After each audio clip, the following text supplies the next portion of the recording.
सकते हैं जीवन उत्सव, गारंटेड रीजन फॉर सेलिब्रेशन, घर घर उत्सव, हर घर उत्सव। तो दोस्तों इसके कुछ बेसिक्स डिटेल्स हम समझने की कोशिश करते हैं। देखो ये नॉन लिंक प्रोडक्ट है, ये नॉन लिंक प्रोडक्ट है। नॉन लिंक प्रोडक्ट का मतलब क्या होता है कि मार्केट लिंक प्रोडक्ट नहीं है, इसमें ये मार्केट से संबंध कोई नहीं है, तो मार्केट ऊपर जाए नीचे जाए इसको कुछ फर्क नहीं पड़ेगा। सेकंड है ये नॉन पार्टिसिपेटिंग प्रोडक्ट है। नॉन पार्टिसिपेटिंग का मतलब क्या होता है कि इसमें कोई भी बोनस ऐड नहीं किया जाएगा, कि परफॉर्मेंस जिस तरह से चल रहा है उस हिसाब से इसमें कोई बोनस जो ऐड होता है, जैसे अपने नॉर्मल पॉलिसी में सिंपल रिविजनरी बोनस जो ऐड होता है, वैसा इसमें बोनस नहीं ऐड होना। इसमें जो भी मिलने वाला है, ध्यान से सुनो, इसमें जो भी मिलने वाला है वो गारंटेड ही मिलने वाला है। मतलब ये 24 कैरेट सोना है, असली सोना, सच्चा सोना है।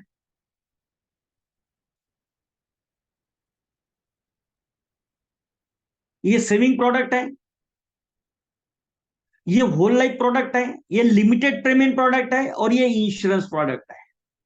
तो ये सब खूबी इस प्रोडक्ट के अंदर दी है। और LIC के इतने 70-72 साल के इसमें अगर आप देखेंगे,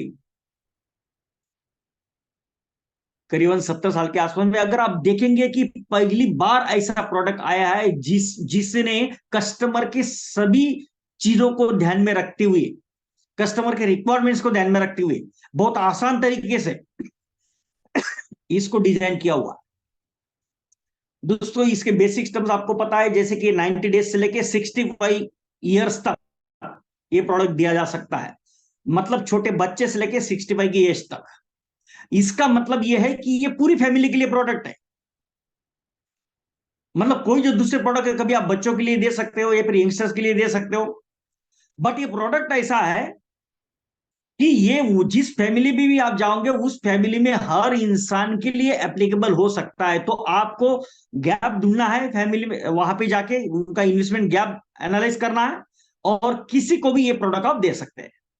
इसका प्रीमियम टर्म 5 ईयर से लेकर 16 ईयर्स तक है। तो लिमिटेड पेमेंट के हिसाब से प्रोडक्ट लाया गया है, और maximum premium series age 75 years. Okay, minimum sum assured आपको पता है 5 लाख है, और मैक्सिमम सम एश्योर्ड का कोई लिमिट नहीं है। अब इसमें जिन जिन जिन चीजों के ऊपर मैं फोकस आउट करूंगा उसको आप जरा ध्यान में रखने की कोशिश कीजिए, या फिर इसका स्क्रीनशॉट ले सकते हैं, और चाहे तो मैं इसका रिकॉर्डिंग भी जो है आपको ग्रुप में अवेलेबल करा दूंगा। दोस्तों एक guaranteed additions are added at the end of each policy year during the premium paying period at the rate of 40 per thousand sum assured. इसका मतलब क्या,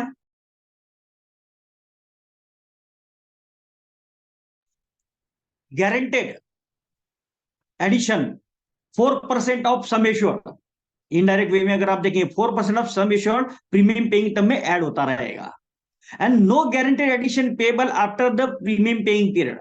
मतलब प्रीमियम पेइंग पीरियड जैसे ही खत्म हो जाएगा उसके बाद में कोई गारंटेड एडिशन ऐड होने वाला नहीं है। तो अगर आपने 5 ईयर्स का PPT लिया है और हमें 10 साल के बाद में 11 ईयर से इसका रिटर्न मिलने वाला है, तो ये महत्वपूर्ण चीज देखो आप, there is a whole life plan.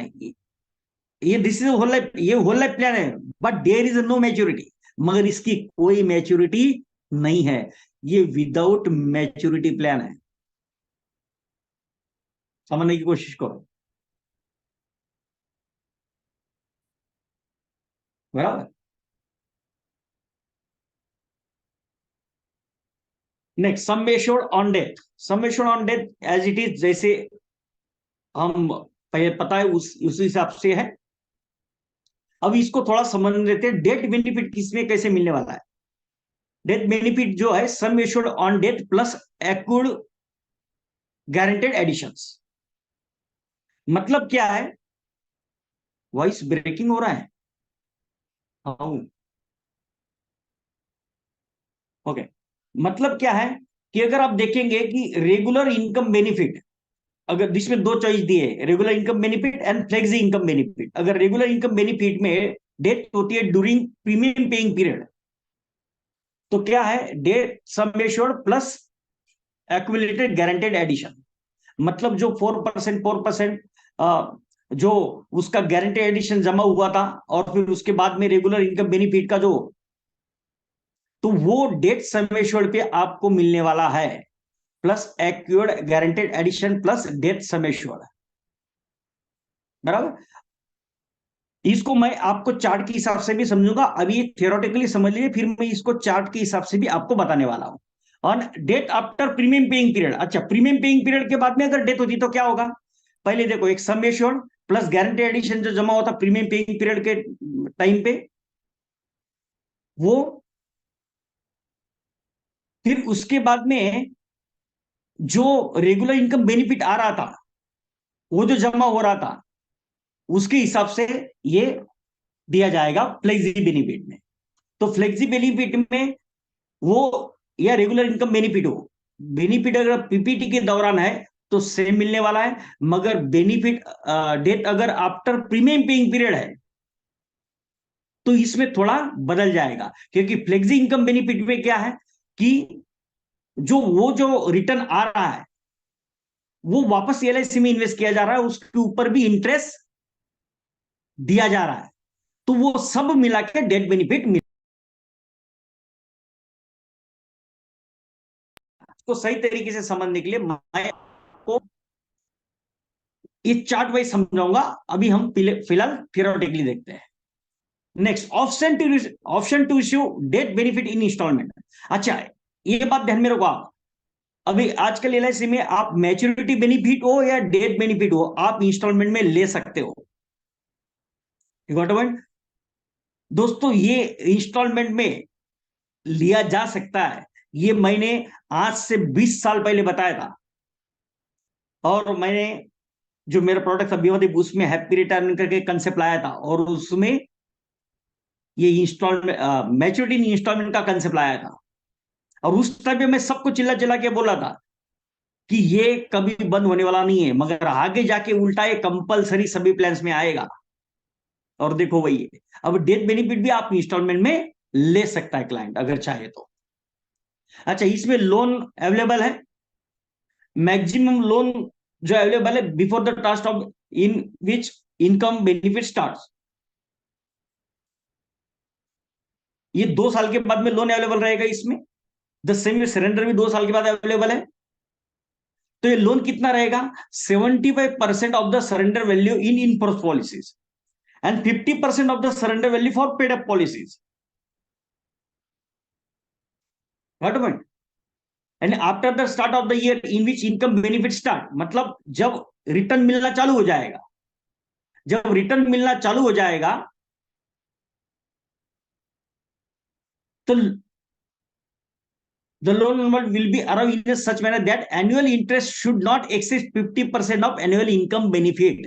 मतलब फॉर एग्जांपल अगर 10 लाख का सम एश्योर्ड लिया है और 1 लाख का एसबी चालू, रिटर्न रेगुलर इनकम चालू हो गया है, तो लोन कितना मिलेगा कि जो रेगुलर इनकम आ रहा है उसका इंटरेस्ट, जो जो लोन आप ले रहे हो उसका 50% से ज्यादा, मतलब रेगुलर इनकम के 50% से ज्यादा इंटरेस्ट नहीं होना चाहिए। इतना आपको, इतना कस्टमर को लोन मिलेगा।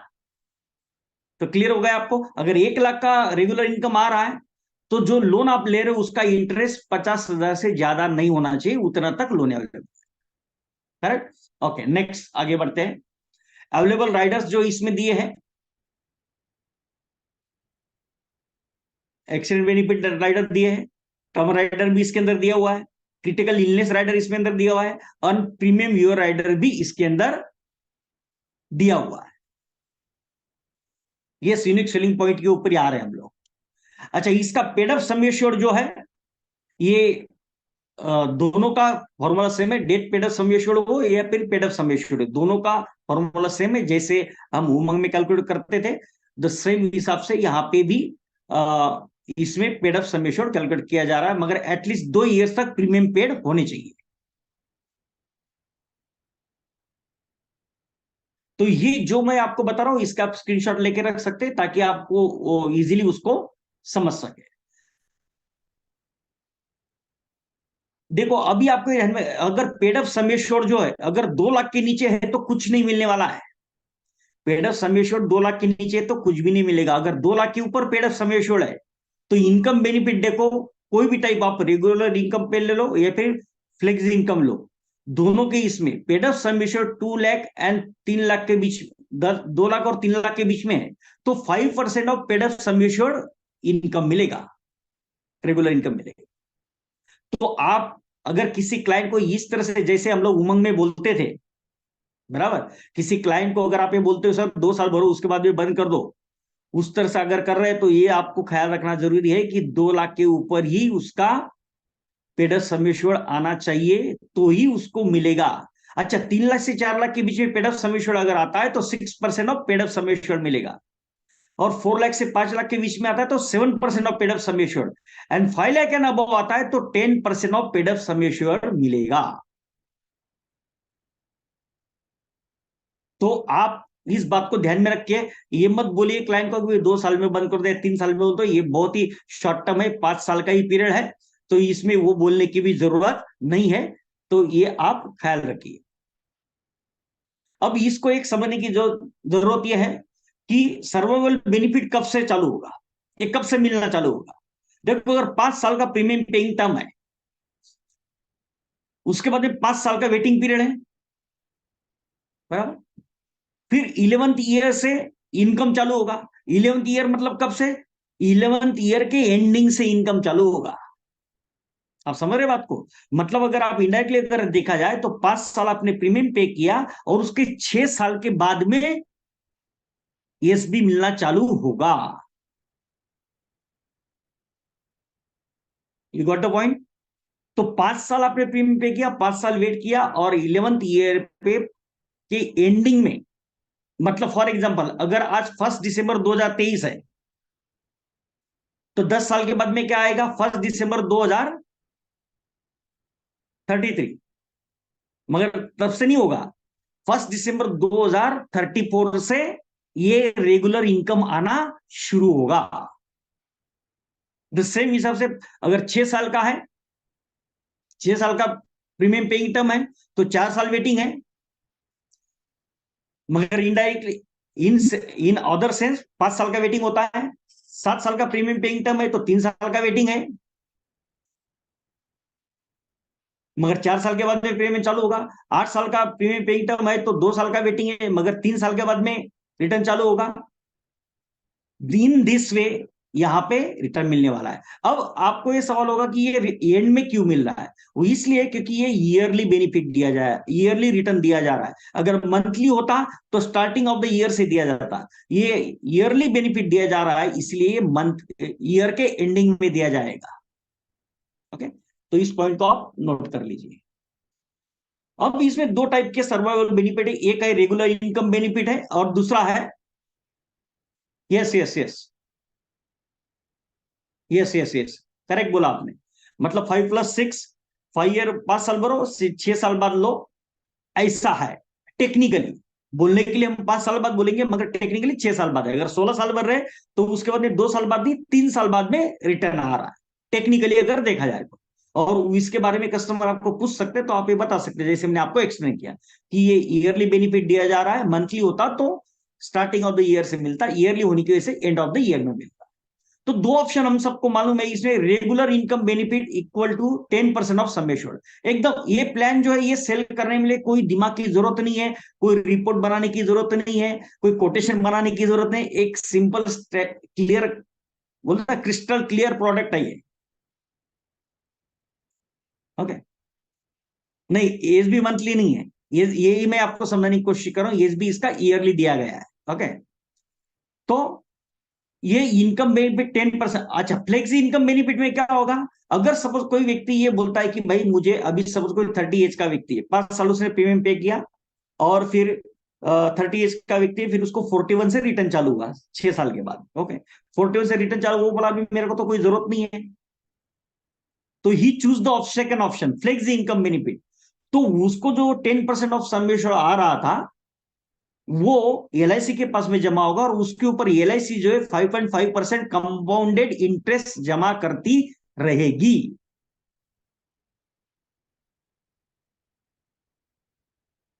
बराबर। एंड उसके बाद में अगर उसको कभी ऐसा लगता है कि उसको जरूरत है और उसको पैसे की जरूरत है, तो ही कैन विड्रॉल जो भी फंड अभी तक जमा हुआ है उसमें वो 75% ऑफ बैलेंस फंड, मतलब जो फंड अभी एलआईसी के बाद जमा उसमें से 75% फंड वो कभी भी निकाल सकता है, वंस इन ईयर। बस सिर्फ एक रिक्वेस्ट देनी रहेगी। मतलब अगर आप देखा जाए तो इसमें म्यूचुअल फंड की तरह मतलब कभी एनी टाइम विड्रॉल दिया गया है। आप जब चाहो तब निकालो, मतलब आप अपने हिसाब से चलाओ, आप रेगुलर लो या फिर सेव करते रहो और जब जरूरत पड़े तब निकालो। Yes, we can change the option. Okay, we can change the option any time before the 6 month of income start. Okay, once in life time. Yes. Okay, मतलब जो इनकम चालू होना ना उसके बिफोर 6 month आप कभी भी ऑप्शन चेंज कर सकते हैं। Client can choose it. Okay. और बेटर है वो फ्लेक्स इनकम लेता है, वो भी उसके लिए बेटर है। देखो ये अलग अलग रिक्वायरमेंट के हिसाब से, अगर एज कम है he can go for flex income benefit, मगर एज अगर ज्यादा है he can go for regular income benefit. और हम लोग देखेंगे जब हम स्ट्रेटेजी की बात करेंगे तब हम इसके बारे में बताएंगे। अब पहले हम इस प्लान को सिर्फ as it is crystal clear समझने की कोशिश कर रहे हैं, उसके बाद में फिर इसको कैसे यूज करना है, कैसे इसके सेलिंग टेक्निक्स रहेंगे उसके ऊपर हम बात करेंगे। मगर इसके फंडे को आप समझ लीजिए, क्योंकि ये अगर आपका क्लियर हो गया तो इसमें क्या है आपको नो 75% विड्रॉल आप कर सकते हैं वंस इन ईयर बोला है, समझो, वंस इन लाइफ टाइम नहीं, वंस इन ईयर। ओके, तो आपके डाउट्स है वो बाद में क्लियर करेंगे, पहले आपको समझ लेते हैं, ज्यादा टाइम नहीं है। मतलब थोड़े टाइम में इसको पूरा अच्छे से समझ लेते हैं, फिर इसका यूज कैसे करना है वो भी बात करेंगे। फिर और 3 दिन है हम मिलने वाले, कोई दिक्कत की बात नहीं है। मैं आपको क्लियर कट पहले मैं जीवन उत्सव इसलिए ले रहा हूं ताकि अभी उसकी चलती है, उसका नाम है, उसका ब्रांडिंग हो रहा है, तो आप बहती गंगा में हाथ धो। ओके, इसलिए फिर बाकी और 2 दिन है उसके ऊपर तो हम और चौके छक्के मारने की बात करेंगे, है ना। ओके, अब एक एग्जांपल लेके समझाता हूं आपको। ये एग्जांपल को आप समझिए, ये जितने भी बेनिफिट मैंने अभी आपको बताया उसको एग्जांपल को देखिए और बहुत क्रिस्टल क्लियर आपको आइडिया आ जाएगा। सपोज बेसिक समेशन लिया आपने 10 लाख का, एक 10 लाख का समेशन लिया आपने। ओके, सपोज एज है, क्लाइंट का एज है 35 और पीपीटी है 10 years का। ओके, तो अभी ये 10 साल तक प्रीमियम पे करेगा क्लाइंट। अब 35 एज के लिए उसका प्रीमियम कितना आ रहा है, 1,11,050 रुपीज। ओके, ये अगर आप देखेंगे यहाँ पे 1,11,050 रुपीज उसको प्रीमियम आ रहा है। अब मैंने क्या बोला था कि प्रीमियम पेइंग टर्म के अंदर 4% of sum assured guaranteed addition add होता जाएगा, क्योंकि इसमें कोई बोनस ऐड नहीं हो रहा है, गारंटेड मिल रहा है सब कुछ। तो देखो यहाँ पे 10% का 4% कितना होता है, 10 लाख का 4% कितना होता है, 40,000। तो ये गारंटेड एडिशन ऐड हुआ, बराबर। नेक्स्ट ईयर उसका प्रीमियम कितना, तो यहाँ पे डेट बेनिफिट कितना होगा, 10,40,000 होगा फर्स्ट ईयर। क्लियर समझ में आ रही है आपको बात अभी है?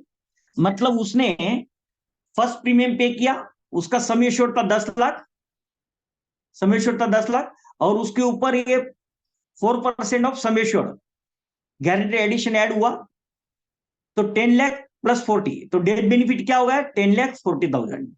नेक्स्ट ईयर देखो, अभी नेक्स्ट ईयर में वापस प्रीमियम पे किया 1,11,050, तो दोनों साल मिलकर 2,22,000 का प्रीमियम पेड हुआ है क्लाइंट का। तो सेकंड ईयर वापस 40,000 ऐड होगा, तो 80,000 हो गया गारंटेड एडिशन।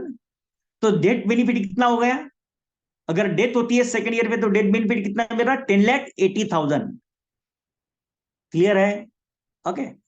अच्छा, थर्ड ईयर पे 3 साल का प्रीमियम टोटल हो गया। ओके, यहां पे फिर 3 साल का गारंटी एडिशन ऐड हो गया, 1,20,000, 40, 40, 40। तो डेथ बेनिफिट कितना होगा, 11,20,000। इन दिस वे देखो 10 साल तक क्लाइंट ने प्रीमियम पे किया। यहाँ पे देखो आप डेट में 11,10,500 का क्लाइंट ने प्रीमियम पे किया टोटल, और उसको टोटल तो गारंटी एडिशन जमा हुआ 10 साल में 4% ऑफ सम एश्योर्ड। तो 40,40,000 10 साल तक ऐड हुआ, तो 4 लाख ऐड हुआ। तो आफ्टर 10 इयर्स डेथ बेनिफिट देखो कितना है, 10 लाख का समेशन प्लस 4 लाख जो गारंटेड एडिशन जमा हुआ है वो हो गया क्लाइंट का डेथ बेनिफिट। और ये जो 14 लाख अभी डेथ बेनिफिट होगा, ये ताउम्र यही डेथ बेनिफिट रहने वाला है। क्लियर समझ में आई आपको बात? तो जिंदगी भर अभी इसका जो डेथ बेनिफिट क्या रहेगा, यही 14 लाख ही रहेगा, 14 लाख ही रहेगा। पॉइंट क्लियर इसमें? ओके। अब उसके बाद में देखो 10 साल के बाद में 3 साल तक वेटिंग आ रहा है। नॉर्मली हम लोग 2 साल का वेटिंग पीरियड बोलते हैं, मतलब 13 ईयर्स के एंडिंग में इनकम आना चालू होगा। तो देखो 10 साल किया, फिर 13वें साल से पॉलिसी के 13 ईयर से एंडिंग में क्या आना चालू हुआ, 1 लाख आना चालू हुआ, 10% ऑफ समेश्वर। मैं ये रेगुलर इनकम बेनिफिट का आपको एग्जांपल समझा रहा हूं। ओके, तो ये 1-1 लाख आना चालू हुआ, तो ये कंटिन्यू क्या जाएगा, ये 1-1 लाख मिलते ही जाएगा। बस इस प्लान में अब रेगुलर इनकम बेनिफिट में और कुछ ज्यादा समझने की जरूरत नहीं है। 1 लाख कंटिन्यू जिंदगी भर मिलता जाएगा, और उसका डेथ बेनिफिट जो है वो कितना है, 14 लाख, 14 लाख का जिंदगी भर चलता रहेगा। तो अगर इन केस में अगर इस क्लाइंट की, अगर ये क्लाइंट ने अगले 15-20 साल तक रेगुलर इनकम बेनिफिट लिया, और उसके बाद में अगर उसकी डेथ होती है, तो नॉमिनी को ये जो डेथ बेनिफिट है 14 लाख का वही मिलेगा। Is it clear? तो प्लीज जरा चैट बॉक्स में आप रिप्लाई करें कि ये आपको पॉइंट क्लियर होगा रेगुलर इनकम बेनिफिट का। इसमें मैंने डेथ बेनिफिट भी समझा दिया। तो इसमें किस तरह क्लियर प्रोडक्ट है, तो इसमें कुछ समझने की मतलब ज्यादा कुछ ये करने की जरूरत नहीं पड़ेगी। Very good. चलो आगे अभी देखते हैं, हम फ्लेक्सी इनकम बेनिफिट की तरफ देखते हैं। Flexi income benefit, thank you thank you.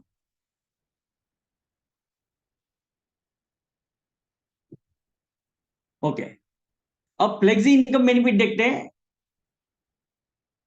10 lakh का समेश्वर, ओके, ये 35 लिया और पीपीटी 12 लिया मैंने। एक एग्जांपल आप देखो, ये एग्जांपल को आप स्क्रीनशॉट भी ले सकते हैं, या फिर मैं ग्रुप में भी डाल दूंगा। ओके, ये बेसिक समेश्वर 10 लाख, एज 35 है और पीपीटी 12 है। ओके, अब इसमें 12 साल का पीपीटी लिया है, 10 लाख का समेश्वर, तो प्रीमियम अराउंड 86,850 है। ये जो भी प्रीमियम यहाँ पे मैं बता रहा हूं, ये एक्सक्लूडिंग टैक्स है, जीएसटी इसमें इंक्लूड नहीं है। ओके, तो जीएसटी अलग से लगेगा। तो देखो ये प्रीमियम क्लाइंट पे कर रहा है, और guaranteed addition as explaining in above, जैसे पहले एग्जांपल में मैंने आपको समझाया, वैसे गारंटेड एडिशन हर साल क्या, सम एश्योर्ड का 10%, सम एश्योर्ड का सॉरी सम एश्योर्ड जो है उसका 4% गारंटेड एडिशन ऐड हो रहा है। 40,000 40,000 40,000 ऐसे एक्यूमुलेटेड होते जा रहा है। ओके, अब ये 12 साल तक प्रीमियम पे किया इसने, 12 साल का प्रीमियम पेइंग टर्म दिया है हमने, और सम एश्योर्ड कितना है अपना, 10 लाख है, बराबर। तो उसका गारंटी एडिशन कितना जमा होगा 12 साल में, 4,80,000, मतलब 40,40,000 जो है 12 साल तक ऐड होते जाएगा। ये देखो यहाँ पे 4,80,000। ओके, तो इसका डेट समेश्योर्ड कितना बन गया, अभी डेट बेनिफिट कितना बन गया क्लाइंट का, जो 10 लाख का समेश्योर्ड है वो, और जो guaranteed addition premium paying term में ऐड हुआ था 4,80,000, तो टोटल कितना हो गया, 14,80,000। अब जिंदगी भर इसका डेट बेनिफिट कितना रहने वाला है, यही 14,80,000 का ही डेथ बेनिफिट लाइफ टाइम चलने वाला है। यहां तक क्लियर? अब फ्लेक्सी इनकम बेनिफिट में क्या होता है कि सब ये जो रेगुलर इनकम 1 लाख आ रहा है, ये जो रेगुलर इनकम 1 लाख आ रहा है, अगर इस रेगुलर इनकम को हम लोग, यस, रेगुलर इनकम ना लेते हुए अगर क्लाइंट चूज करता है फ्लेक्सी इनकम बेनिफिट, तो क्या होगा, ये 1 लाख एलआईसी के पास जमा होगा। ओके, अब ये 1 लाख के ऊपर एलआईसी क्या कर रही है, गारंटेड, इसमें भी गारंटेड है, मतलब इसमें कोई, इस प्लान में कहीं पे भी हवा में बात नहीं की है, सब गारंटेड बात की है, बराबर। ये देखो 5500 का इसमें क्या है, 5.5%, 1 लाख का 5.5% ऐड हो गया है। तो एंड ऑफ द ईयर कितना आएगा, 1,05,500, बराबर। अब नेक्स्ट ईयर क्या होगा, ये बैलेंस है, ये 5.5% कंपाउंडिंग है, 5.5% क्या है, कंपाउंडिंग है। तो अगर ये 1,05,500 बैलेंस था, फिर नेक्स्ट ईयर और 1 लाख मिला, तो 2,05,500 हो गया। तो ये 2,05,500 पे 5.5% का इंटरेस्ट मिलेगा, मतलब सिर्फ 1 लाख पे नहीं, जो पूरा टोटल जमा अमाउंट है एलआईसी के पास में, कंपाउंडेड इंटरेस्ट है, उस पे टोटल मिलेगा 5.5%। मतलब ये जो पिछले साल का 1 लाख था और पिछले साल का जो इंटरेस्ट मिलेगा 5,500 का, उन दोनों पे मिलेगा, और इस करंट ईयर में जो 1 लाख आया उस पे भी इंटरेस्ट मिलेगा। मतलब अगर आप सिंपल वे में अगर आप देखेंगे तो ये रिकरिंग डिपॉजिट की तरफ वर्क करेगा। मतलब एलआईसी के पास में आरडी ओपन कर दिया, 1-1 लाख डाल रहे, 5.5 लाख का कंपाउंडिंग मिल रहा है। तो ऐसे करते करते अगर आप देखेंगे, ये जो एग्जाम्पल है इसका फंड जो है करीबन 2.5-3 करोड़ तक, 2.5-3 करोड़ तक, 2.5-3 करोड़ तक उसका जो है टोटल फंड जमा हो जाएगा, बराबर। अच्छा, अगर आप देखें यहां पे, अगर आप देख रहे हैं, ये देखो जो भी जमा हो रहा है जो भी जमा हो रहा है, अब क्लाइंट अगर विड्रॉ करना है, क्लाइंट को अगर पैसे की जरूरत है, तो he can withdraw 75% of balance fund. तो जैसे हम लोग म्यूचुअल फंड में विड्रॉ करते हैं, बराबर, मगर म्यूचुअल फंड में विड्रॉ करते हैं तो उसमें एग्जिट लोड लगता है। यहाँ पे देखो ये 2,16,000 है, ये 3,34,000 है, उसका 75% करेंगे तो 2,50,000 होता है, बराबर, 2,50,000 होता है। तो ये 2,50,000 जो है, ये 75,000 वो विड्रॉ कर सकते हैं, और जो बैलेंस रहेगा वो, और आगे आने वाला जो 1 लाख है, ये दोनों मिलके 5.5% का वापस कंपाउंडिंग उसमें मिलता रहेगा। तो इस तरीके से ये पूरा वर्क करता है, और ये इसका जो शीट है मैं आपको ग्रुप में भेज दूंगा, ताकि आप जो है, आप हर एक अलग अलग प्रीमियम के लिए उसको आप भी बना सकते हैं, और आप भी ये इजीली ये फ्लेक्सी बेनिफिट के जो रिटर्न्स है, ये फिर कैलकुलेशन है, वो क्लाइंट को दिखा सकते हैं।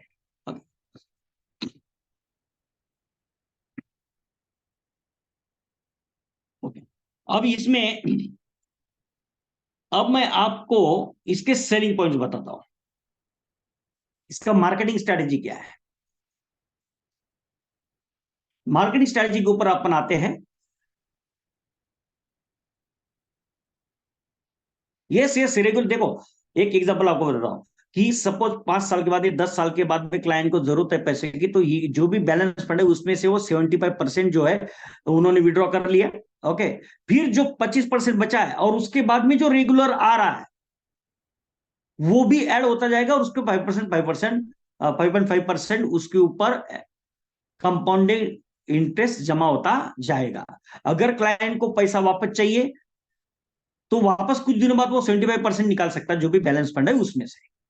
मतलब ऐसा समझ लो कि प्रोविडेंट फंड जमा हो रहा है, उसमें से पैसे निकाला है, फिर म्यूचुअल फंड जमा है, उसमें से पैसे निकाल रहा है। ओके, अब इसके मार्केटिंग स्ट्रेटजी पर थोड़ी बात कर लेते हैं, फिर उसके बाद में मैं आपको एक अनाउंसमेंट देने वाला हूं, जो आपको इम्यूनिटी करने के लिए एक बहुत बड़ा हेल्पिंग हैंड हमारी तरफ से मिलने वाला है। तो मार्केटिंग स्ट्रेटेजी के ऊपर देखते हैं हम लोग। मैं आपसे पूछना चाहता हूं, how many options we have for age 50 and above. 50 साल का व्यक्ति या फिर 50 साल से अबव व्यक्ति के लिए हमारे पास में क्या ऑप्शन है, ये बताओ। Do you have any options above age 50? और जो भी गिनी चुनी एक दो ऑप्शन है उसमें प्रीमियम ही इतना ज्यादा है, या फिर बाकी चीजें इतनी आ जाएगी, तो इट इज नॉट पॉसिबल। क्या आप बता सकते हैं कोई ऑप्शन है 50 साल की एज और उसके ऊपर के लोगों के लिए?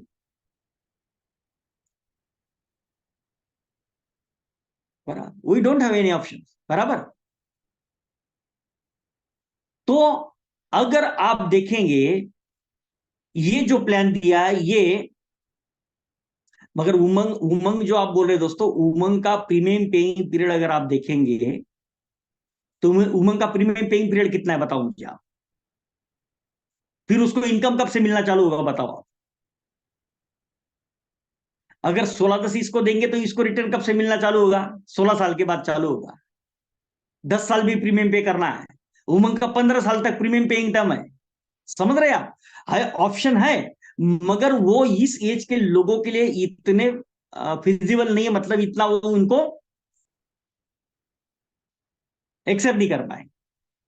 मगर ये जो प्लान है, इसमें कितने साल भरना है? 5 साल भरना है, बराबर 5 साल भरना है। और 5 साल वेट करने के बाद में 61 की एज से रिटर्न चालू। हेलो, समझ आ रही है आपको बात? मतलब 50 साल का अगर कोई व्यक्ति है या 51 का एज का कोई व्यक्ति है, 5 साल भरेगा, 5 साल वेट करेगा और 61 की एज से उसको रेगुलर इनकम चालू।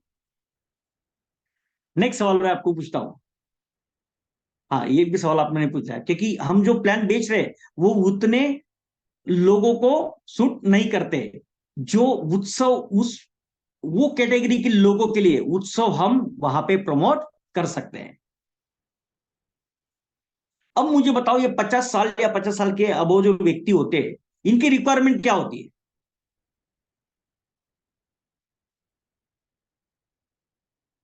ये जो व्यक्ति होते हैं 50 से 50 के ऊपर के, इनकी रिक्वायरमेंट क्या होती है? पेंशन की रिक्वायरमेंट होती है, रेगुलर इनकम की रिक्वायरमेंट होती है। देखो आपके पास में कई लोग ऐसे देखो जिनके भी एज 50 के अबो है, कई लोग आपको मिलते हैं, वो बोलते हैं यार मेरे को 5 लाख डालने का है, 10 लाख डालने का है, 15 लाख डालने का है, 25 लाख डालने का है। मुझे कहाँ पे मैं डालू जिससे मुझे रेगुलर इनकम आएगा? मुझे ऐसा क्या करना चाहिए? ऐसा पूछते ही कि नहीं पूछते? बराबर। तो ऐसे व्यक्ति को जो 50 के बाद में लोग जो है ये सोचने पे मजबूर हो जाते हैं कि भाई अभी अपना रिटायरमेंट का टाइम करीब आ रहा है, तो अपने रिटर्न के हिसाब से कहीं ना कहीं कुछ प्रोविजन कर लेना चाहिए। उसको कहीं ना कहीं से कुछ पैसे आए रहते, तो उस पैसे को वहां पे इन्वेस्ट करने के बारे में सोचता है, ताकि बुढ़ापे में कुछ सहारा हो सके। बराबर, ये रिक्वायरमेंट होती है उनकी। बराबर। अब मैं आपको पूछता हूं, what are the option for investment? तो उनके पास में क्या ऑप्शंस होते हैं इस एज में? वो कहां पे इन्वेस्ट करते हैं बताओ मुझे आप।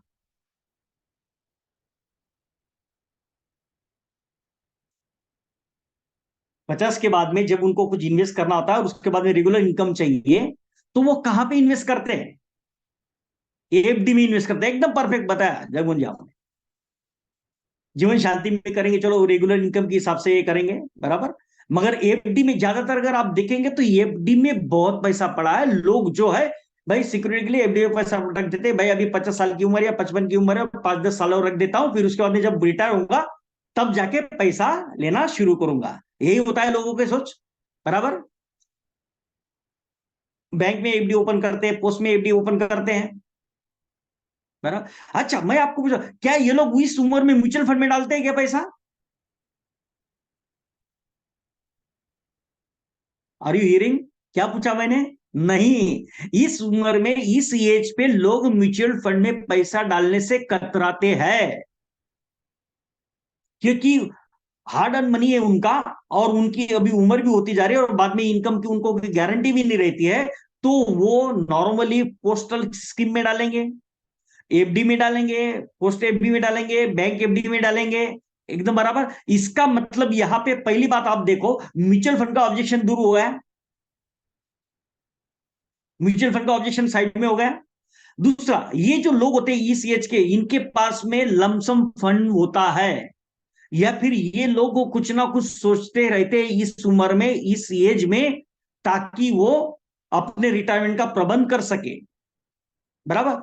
नेक्स्ट और बात, अगर सपोज वो ये बॉन्ड में, जैसे आप लोग बता रहे, डेफिनेटली आप बता रहे, कोई बॉन्ड में करता है, कोई पोस्ट ऑफिस में करता है, कोई कहीं पे करता है, अगर ये करते भी है, वो एफडी में रखेंगे, मगर क्या एफडी से उनको रेगुलर इनकम मिल रहा है क्या? नहीं मिल रहा। अच्छा, मिल रहा है तो कितने परसेंट मिल रहा है? अच्छा, फिर अभी उनको जरूरत है क्या? उनको जरूरत कब से है? ऐसे बहुत सारे जो उनके रिक्वायरमेंट्स है, उसके हिसाब से अगर आप देखेंगे, ये जीवन उत्सव जो है ये बहुत ही, और जरा देखो, ये 50 साल की एज के लोगों के पास में आराम से आपको 5 लाख, 10 लाख, 15 हजार तो वन टाइम भी मिल जाएगा, इतना पैसा पड़ा है। और रहता है, उन्होंने प्रोविजन किया रहता है अपने लिए, ये फिर कहीं ना कहीं कुछ बेच बाच के कहीं ना कहीं से कुछ आया रहता है। बराबर। अब इसमें तो हमें क्या करना है, मैं अलग अलग सेगमेंट बताऊंगा आपको, आज कुछ बताऊंगा, कल भी कुछ बताऊंगा, कल और कुछ अलग कॉम्बिनेशन भी बताऊंगा जिससे आप एमडीआरटी के लिए क्वालिफाई कर सकते हैं। बराबर। कुछ एमडीआरटी की स्ट्रेटेजी भी मैं बताने वाला हूं कल, कि किस स्ट्रेटेजी के तहत आपको जाना रहेगा। ओके। अब देखो टारगेट एज हमको क्या है ना, 50 और उसके ऊपर का एज हमें पकड़ना है। बराबर। इसमें अगर आप देखेंगे मेडिकल का इतना इश्यू नहीं आएगा, क्योंकि अगर आप रिस्क और अगर आप देखते हैं डेथ बेनिफिट अगर आपने देखा है, तो डेथ बेनिफिट आपके सामने मैंने रखा है, क्या रखा है, रिस्क और बहुत ही कम है। 10% ऑफ सॉरी जो सम इश्यूड है, और उसके साथ में से प्रीमियम पे पीरियड में ही गारंटी एडिशन जमा होता है, और बस उतना ही रिस्क और चल रहा है, मतलब उतना ही डेथ बेनिफिट है। तो आप समझ रहे हैं, इस हिसाब से अगर आप देखेंगे तो जो टेंशन आपको मेडिकल का है वो इसमें नहीं रहेगा। ये क्लियर है पॉइंट। अच्छा, दूसरी बात, एज 50 की हम लोग बात चल रहे थे, एज 50 के अब हम लोग ये उत्सव में रेगुलर इनकम प्लान दे सकते हैं। अगर 50 साल का व्यक्ति है, 61 की एज से चालू स्टार्ट कर देगा। 55 साल का है, 66 की एज से उसको इनकम आना चालू हो जाएगा। 5 साल का उसके पास में सिर्फ हमने पीरियड रखा है, तो वन टाइम लमसम रखने के बजाय, वन टाइम एफडी में लमसम रखने के बजाय वो एफडीए इंस्टॉलमेंट में ले सकता है। एफडीए इंस्टॉलमेंट में ले सकता है। अब देखो अगर आप ये वो अगर 5 लाख कहीं पे एफडी में रखा हुआ होगा उन्होंने, देखो दोस्तों ये जीवन उत्सव अगर आप इन लोगों के पास में जाएंगे तो बहुत सारे लोगों के एफडी ऑलरेडी किए हुए हैं उन्होंने, उस एफडी को आप तुड़वा सकते हो, वो एफडी को आप तुड़वा सकते हो। मुझे बताओ बैंक कितना गारंटी देती, बैंक के पास में क्या गारंटी, आप मुझे ये बताओ, मुझे बैंक के पास में गारंटी क्या है, बैंक कितना गारंटी दे रही है? 5 लाख तक गारंटी दे रही है, बराबर है कि नहीं? और बाकी कुछ दे रही है? भाई जो इंटरेस्ट जमा होगा जो होगा उसके ऊपर कोई गारंटी है? कोई गारंटी नहीं है। दूसरा यहां पे क्या है, यहां पे जितना भी है सब कुछ गारंटेड है, सब लिखित है। देखो हमेशा आप क्लाइंट के पास जाते थे, देखो ये प्लान है ना बहुत सारे ऑब्जेक्शन को दूर कर देगा। मैंने एक तो पहले वाला म्यूचुअल फंड के ऑब्जेक्शन को साइड में कर दिया। दूसरी बात, अच्छा म्यूचुअल फंड की तरह एनी टाइम विड्रॉल है, मतलब अगर वो फ्लेक्सी में भी जाता है तो एनी टाइम विड्रॉल भी कर सकते हैं। बराबर।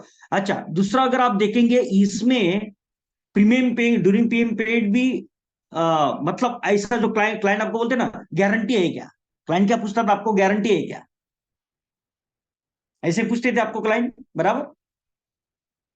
तो ले गारंटी चाहिए ना तेरे को, पूरी की पूरी गारंटी है, पूरा जिंदगी भर की गारंटी है। ऐसा एक भी चीज नहीं है इसके अंदर जो गारंटेड नहीं है। तो उनका जो एफडी है आप इंस्टॉलमेंट में उनको करवाने के सजेशन दे सकते हैं। भाई इंस्टॉलमेंट में तेरा एफडी कर दे तू, 1-1 लाख इधर भर, 10 लाख करना चाहता है तो 2-2 लाख 5 साल तक भर दे। 25 लाख डालना चाहता है, 5-5 लाख हर साल भर दे, बस उसके बाद में गारंटेड ले।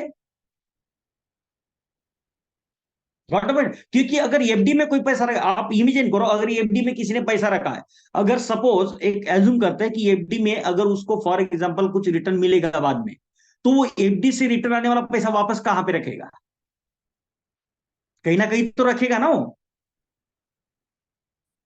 बराबर। तो हम उनको जो ये सजेशन दे सकते हैं कि एफडी आप इंस्टॉलमेंट में चालू कर सकते हैं। ये बहुत सारे यूनिक पॉइंट्स हैं, गारंटेड पॉइंट्स हैं, जो आप एज 50 एंड अबो को दे सकते हैं। तो आपको क्या करना है, लिस्ट बनाना है अपने कस्टमर्स का जिनका भी एज अबो एज 50। आप 45 से भी स्टार्ट कर सकते हैं, ऐसा कुछ नहीं है, 45 अबो एज 45 भी आप स्टार्ट करें, क्योंकि 45 के बाद में भी लोग जो है भाई इनकम का कुछ इतना नहीं सोचते, इनकम आएगा नहीं आएगा पता नहीं है, मगर अभी अपना ये हमें चालू कर देना चाहिए। बराबर। तो लोग जो है उस हिसाब से प्लानिंग करना शुरू कर देते हैं। तो आप 45 से एक स्पेस लीजिए, 45 ईयर्स के अबो के कस्टमर जितने भी आपके, उनका एक लिस्ट बना दीजिए, डायरेक्ट लिखिए पेपर पे आज। क्योंकि हम सिर्फ उत्सव की बात नहीं करने वाले हैं, ये 3 दिन जो हम बात करें, कल का दिन और परसों का दिन में, वो भी मैं अलग अलग आइडियाज आपको देने वाला हूं। तो आप जब इनके पास में जाएंगे, आप जब इनके पास जाएंगे, तो आपको एक पूरा लिस्ट होना चाहिए कि इस मंथ में आपको किसको क्या टारगेट करना है। देखो दोस्तों, हम सब लोग जानते हैं कि 5 लाख के ऊपर का प्रीमियम रहेगा तो उसके ऊपर टैक्स लगता है, बराबर। ओके। तो वो यहाँ पे कहीं भी लिखित नहीं है, मगर वो यूनिवर्सल जो टैक्सेशन का लॉ है वो डेट इज डिफरेंट लॉ। और एक और बात आती है कि ये जो अमाउंट है ये रेगुलर आ रही है, तो हर साल वो आ रही है, तो वो जो इस एज के ग्रुप में टैक्स ब्रैकेट में आने वाले ही नहीं है। You got the point. तो इसलिए उतना ये सोचने की जरूरत नहीं है। अगर टैक्स की बात करते हैं तो उसको एफडी में भी लग रहा है, उसको म्यूचुअल फंड में लग रहा है, सब जगह पे लगने वाला है। ओके। तो वो that is not a issue. Okay. तो हाँ, मैं कहाँ पे बोला था कि हाँ, आप इनका एक लिस्ट बना लीजिए और ऐसे प्रोस्पेक्ट देखिए जो 45 एंड अबव है। मैं 50 एंड अबव लिखा यहाँ पे, मगर आप 45 एंड अबव का लिस्ट बना सकते हैं जो आपको टारगेट करना है इस मंथ में, बराबर। बाकी एज के लिए क्या करना है वो भी बताएंगे, वो भी लेंगे, वो बात पहले एक एक स्ट्रेटेजी को आप समझो। तो ये हो गया हमारा, जहां पे जो सेगमेंट हमसे छूट रहा था, अब वो एज 50 का जो हमारा सेगमेंट छूट रहा था, उस सेगमेंट, देखो ये प्योर सेविंग प्रोडक्ट है दोस्तों, इसमें मेडिकल रिक्वायरमेंट इतने नहीं रहेंगे, ये मैं आपको वापस बार बार बता रहा हूं। और इसमें रिस्कवर भी इतना रिस्कवर तो है ही नहीं है, डेथ बेनिफिट है, डेथ बेनिफिट भी फिक्स है। तो forget about medical, you got the point. क्योंकि यहाँ पे एलआईसी जो है वो रिस्क फैक्टर का प्रीमियम ले ही नहीं रही है। ओके। तो क्लियर। तो मैं आपको पूछता हूं कि आज रात आप कितने लोगों का, कितने लोगों का लिस्ट बनाएंगे, ये बताइए। कि 45 के अबो ऐसे कितने लोगों का लिस्ट बनाने के आप टारगेट ले रहे हैं, ये मुझे जरा चैट बॉक्स में डालिए।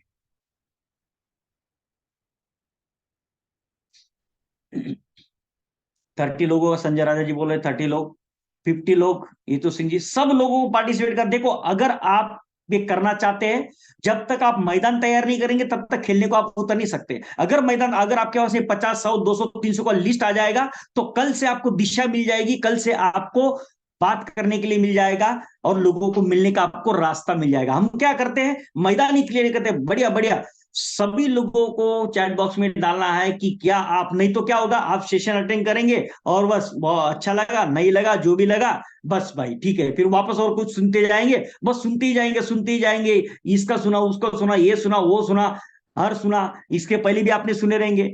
मगर दोस्तों एक्शन लेने का टाइम है, एक्शन के ऊपर बात करो। बहुत बढ़िया, 100, 200, 250, 300 आप लिख रहे, बहुत बढ़िया। क्योंकि कम से कम यार 100 लोग तो आपको निकालो ही निकालो, कम से कम आपको इतना निकालनी है। क्योंकि ऐसे लोगों की कमी नहीं है। अगर आप देखेंगे तो 50 की एज के ऊपर या फिर 45 की एज के ऊपर का अगर आप देखेंगे, तो ये बस बेस्ट सेगमेंट है। और जो एकदम खुला सेगमेंट है, यहां पे आपको ऑब्जेक्शन नहीं मिलने वाले।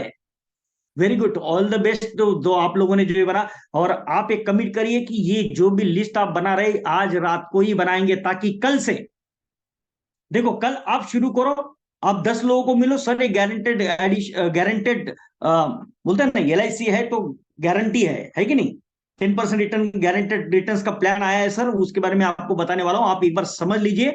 अगर अच्छा लगा तो ठीक है, नहीं तो कोई दिक्कत नहीं सर। अभी जो है इसमें सर, मैं अभी आपको कॉल किया, अब मैं आपकी तरफ, एग्जिस्टिंग कस्टमर को आप सीधा बोल सकते हैं सर मैं आपकी तरफ आ रहा हूं, ये एक बहुत ही जबरदस्त प्लान आया हुआ है जो आपको बताना ही चाहिए, क्योंकि नहीं बताऊंगा तो फिर आप बोलेंगे कि मैंने नहीं बताया।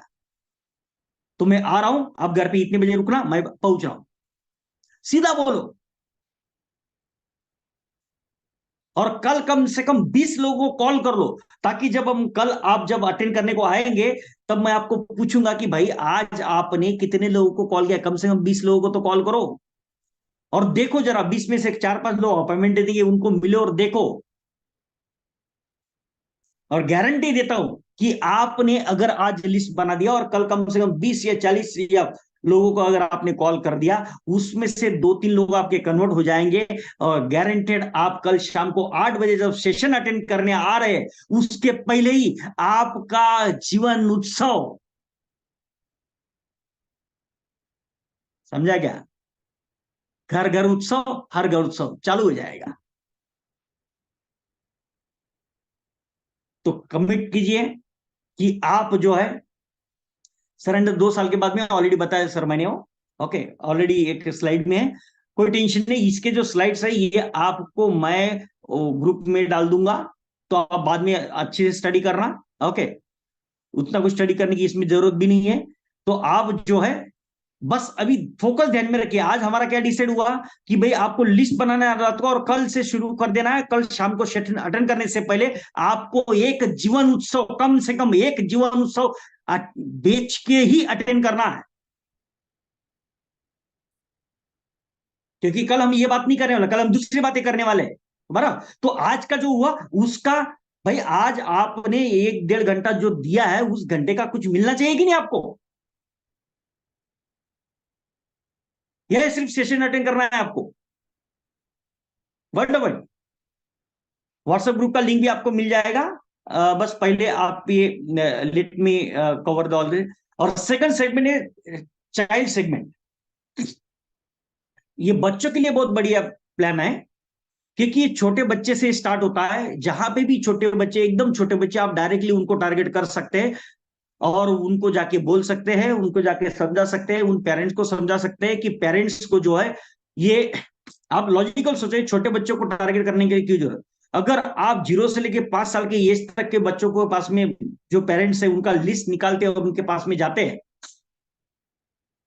तो देखो कितना बढ़िया है ये। मतलब बेटा, बच्चे का जन्म हुआ और अगर जीवन उत्सव वो अभी ले लेते हैं, बराबर, तो थोड़ा थोड़ा इन्वेस्टमेंट 16 साल तक करते जाएंगे, बराबर। और बच्चा बड़ा होगा, फिर उसके बाद में 2 साल वेटिंग रहेगा, और 19th ईयर से, 19वें साल से बच्चे के एजुकेशन के लिए इनकम आना चालू होगा। और अगर नहीं जरूरत है, बराबर, तो आप फ्लेक्सी में अगर उसको ऑप्शन ले लेते हैं, तो बच्चे के मैरिज फंड के लिए, या फिर बेटे के स्टार्टअप के लिए, या फिर हायर एजुकेशन के लिए फंड वहां पे जमा होता जाएगा। और चाहे तो आप उसमें 75% आप उसमें विड्रॉ भी कर सकेंगे, और उसके बाद में आप रेगुलर जो है आपके लिए भी फंड होता जाएगा, कि जब आपकी रिटायरमेंट का टाइम आएगा, जरा सोचो, अगर आप पॉलिसी फिर असाइन, मतलब अगर असाइन कर लेते तो क्या होगा, गॉट पॉइंट। ये फंड जो है आपके रिटायरमेंट में काम आएगा। उस टाइम पे कितना बड़ा फंड हो चुका रहेगा।